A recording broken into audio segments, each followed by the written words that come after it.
రాష్ట్ర వ్యాప్తంగానే కాకుండా నిర్మల్ జిల్లాలో ఎల్నినో తీవ్ర ప్రభావం చూపెట్టింది. గత నెల రోజుల నుండి విత్తనాలు నాటినా గాని విత్తనాలు మొలకెత్తకపోవడంతో రైతులతో పాటు అటు జీవరాశులు కూడా ఆందోళన చెందుతున్నాయి.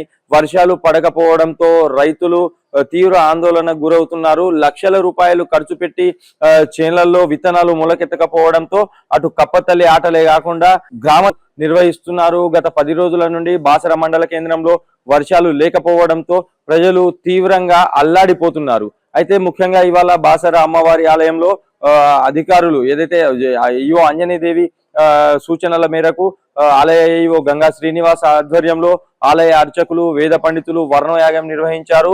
గణపతి పూజ పుణ్యావాచనంతో మొదలుపెట్టిన పూజలు పూర్ణాహుతితో ముగిశాయి. వర్షాలు బాగా కురిసి పాడి పంటలు సమృద్ధిగా అభివృద్ధి చెందాలని చెప్పేసి రైతుల కళ్ళల్లో ఆనందం వెల్లివిరియాలని చెప్పేసి ఇవాళ బాసర ఆలయంలో వర్ణయాగం నిర్వహించారు. కెమెరా పర్సన్ అశోక్ తో రామేశ్వర్, రిఫ్లెక్షన్ న్యూస్, బాసర నుండి.